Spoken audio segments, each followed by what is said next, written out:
Welcome. You are in the lab room. I'm your host, Lou. Thank you for joining me. Week number 9, National Football League, breaking down all of the games. This time talking about the Dallas Cowboys hosting the Minnesota Vikings in week number 9. 1-6 Vikings coming in to take on the 4-4 Dallas Cowboys. This one's really simple for me. If you're Minnesota, you're just trying to figure out who your quarterback is. You're trying to figure out what guys are going to be able to get it done moving forward in this franchise and what guys aren't. And so it's an evaluation process if you are the Vikings. Collect talent and then see if you can jumpstart this thing at some point and use that momentum to jumpstart and kickstart your season next year. Again, you want to take advantage of Adrian Peterson while he's still in his prime. You look at the Cowboys, and for them, this game was simple. As bad as this NFC East is, you're the leader, and you want to win this division. There's only one way to get into the playoffs via the NFC East, and that's winning the division. So if you're the Cowboys, this is an easy one. You're at home, 1-6 Vikings team without an identity, no quarterback. They don't know what they're doing offensively. They've struggled. They've lost 5 games or 6 games or no. They've lost 3 games, I believe, in a row, 4 games in a row. They've looked bad doing so. It's your job to make sure that they go to 1-7 on the season and continue the losing streak. You can't allow a 1-6 football team to come into your house and beat you. If you're Dallas, simple. Get this victory, get over 500, and see if you can take control of the NFC East. So let's talk about this game and see how it unfolded at Dallas with the Vikings and the Cowboys. So AT&T Stadium, Vikings and Cowboys. You start off this game. Dan Bailey connects from 41 yards, gives the Cowboys a 3-0 lead. If you're the Cowboys, you just want to jump on these Vikes early, instill confidence in yourself because you came off of a gut-wrenching loss a week ago. Instill confidence in yourself, but also at the same time, really take this Minnesota Vikings team out of this game. Let them know from the jump, hey, you're not winning this game. You're not coming into our house and trying to get off the schneid. You're a bad football team, and it's going to remain that way this Sunday. So if you're the Cowboys, you just want to come out and set the tone early. You get a field goal. One of the most dangerous return men in the National Football League, Cordell Patterson, almost gets loose. Leads to solid field position in the field goal. It's knotted up at 3. Cordell Patterson, for all of the things he hasn't done at the receiver position, he's done everything and then some on special teams as a return man. This guy is as dynamic as it gets. Probably 2 of the best return men in the league in this game in Harris and Patterson. And you saw him about to explode in this game on a number of occasions. He almost got loose here and did something big in this football game. Marcus Sherrill's big punt return sets up great field position, but Adrian Peterson, a.k.a. AD, stopped on 4th and 1. Turnover on down. So Cowboys come up with a big stop after the huge punt return. Credit must be given to the punter, Chris Jones. Great tackle on his part because without that tackle, I think Marcus Sherrill scores. He was the only man remaining on that play to be able to make a stop. Jones was able to do so. So play on his part to force them to have to drive the football down the field. Give it up on special teams, you don't get your defensive chance. And as we saw, defense ended up coming on the field and making a big stop, getting the Minnesota Vikings offense off the field on 4th and 1. So big stop by the punter, Chris Jones. Punters aren't given enough credit when they make tackles. We laugh at them when they miss and give feeble attempts. But when they actually make a tackle, you got to give them some love. Chris Jones deserves some credit for that tackle. It was a touchdown-saving tackle. Cowboys drive ended by 2 consecutive sacks, leads to a Dan Bailey field goal at 6-3 Dallas. So you want to come out with more of a sense of urgency if you're Dallas. Right now you're sleepwalking. You're going through the motions. You're allowing this Vikings team to gain confidence. That's the last thing you want in this game. It's for them to feel like they have a shot at winning. You give them the opportunity to feel like they belong. Now you're in for a dogfight. So it's 6-3. You still got an opportunity to put this game out of reach. But you want to take their heart from them early. You haven't done so. That's going to set up a long day if you're the Dallas Cowboys. 11 play, 79-yard, 5-minute drive capped by a 7-yard Christian Ponder TD run makes it 10-6 And that's the score at the half. So look what you've done. You've done it now. You've given the Vikings confidence, and now they feel like they belong in the same building with you when they really don't. But you've given them confidence. You make them feel like they have an opportunity, and they have Adrian Peterson. They've got a shot. Here they are. They got a pass rush. Now you're in for a dogfight. Now you're in for a ball game. Saddle up. It's going to be a bumpy ride if you're a Cowboys fan. It's 10-6 at the half. Opening drive, touchdown to Witten as you start the second half. And this is what you should have done at the beginning. Take these guys and take them out to the back of the woodshed and go to work on them. And opening drive TD to Witten gives you the lead at 13-6. 10 seconds later, Christian Ponder stripped of the football in the end zone by George Selvey, recovered by Hayden. It's 20-10. Now you've got a stranglehold on this game, or so we thought. And the key play on this possession was Cordell Patterson muffs the kickoff. He absolutely inexplicably drops the football out of bounds. It starts the Vikings off first and 10 from about the 5-yard line. They're in the shadow of their own end zone. Ponder drops back. He's rushed by Selvey. Ball's knocked out, recovered by Hayden. It's 20-10. And let me talk about George Selvey for a second, because I talked about him in the offseason. When the Cowboys picked him up, I said, oh, okay, Cowboys are giving this guy one last chance, but he's on his way out of the league. He found a home, and he's being coached up. And I'll tell you what, George Selvey, right now, the way he's playing, he's making Anthony Spencer seem very, very expendable. I don't know how you guys feel about that, but if Anthony Spencer, who hasn't played a down this season, doesn't really come and do anything for you this year, you've already franchised him twice. You can't franchise him again. If he's asking for absurd money, don't you just tell him, hey, we got George Selvey, go ahead and take a walk? If you're Dallas, I know you want him back. Obviously you do.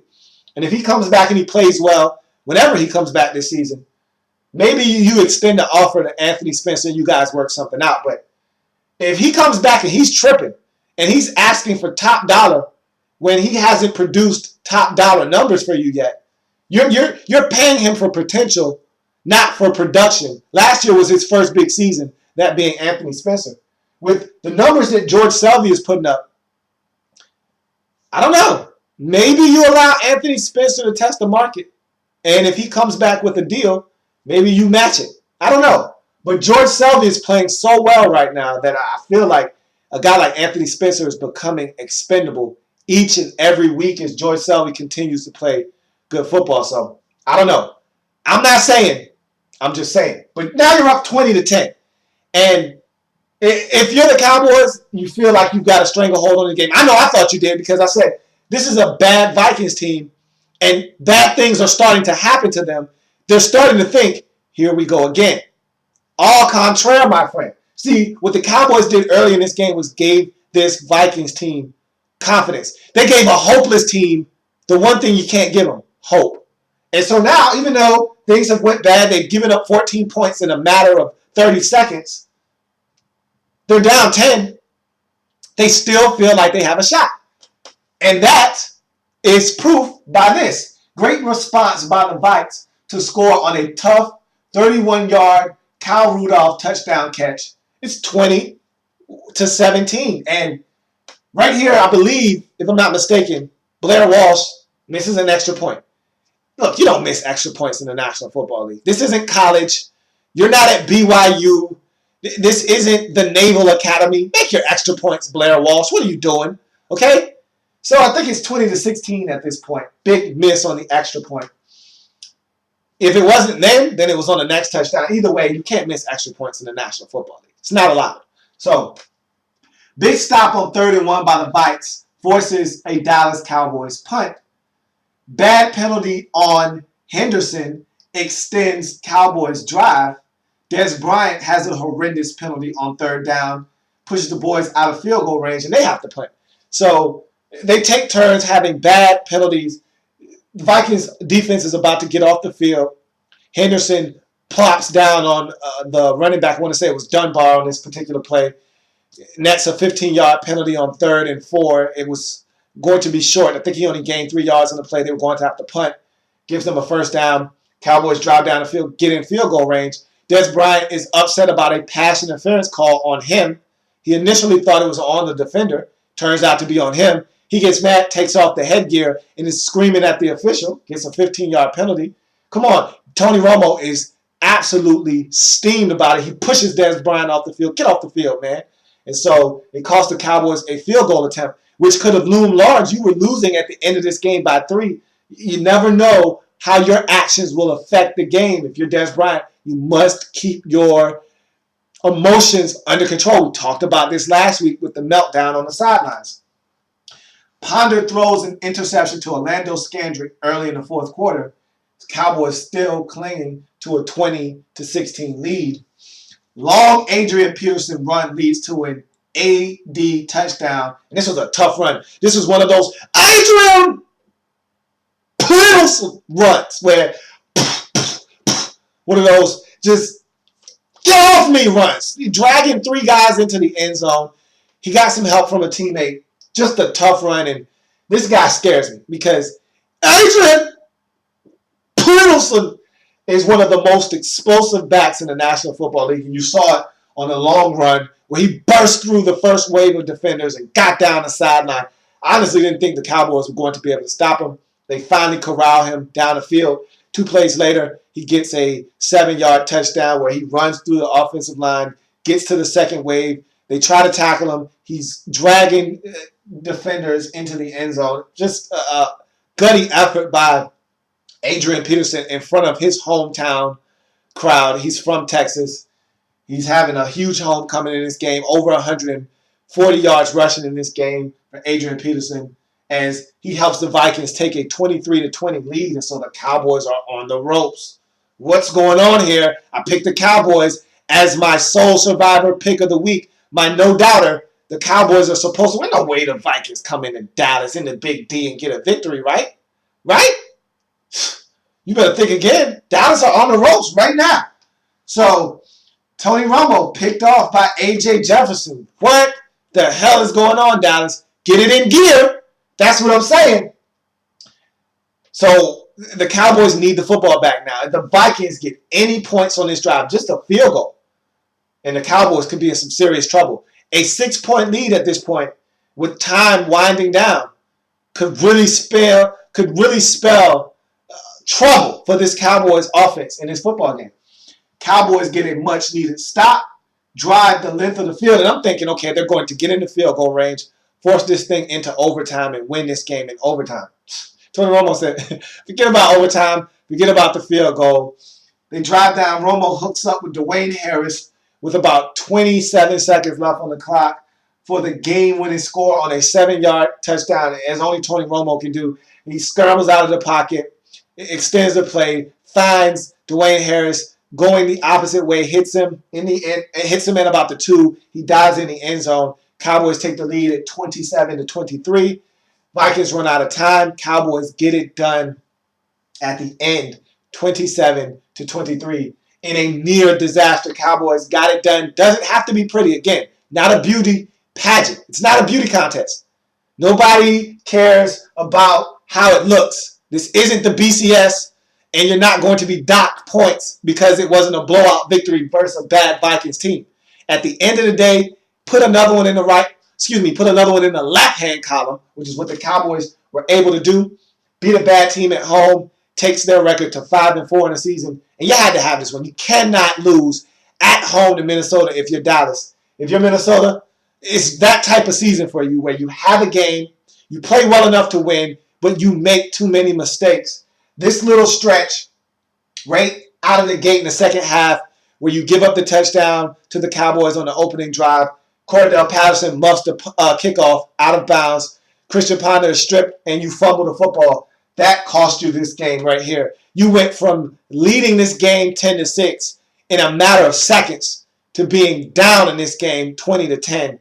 And even though you battled back and ultimately took the lead, that stretch of football where you gave up 14 points in about 30 seconds really was the deciding factor in this game.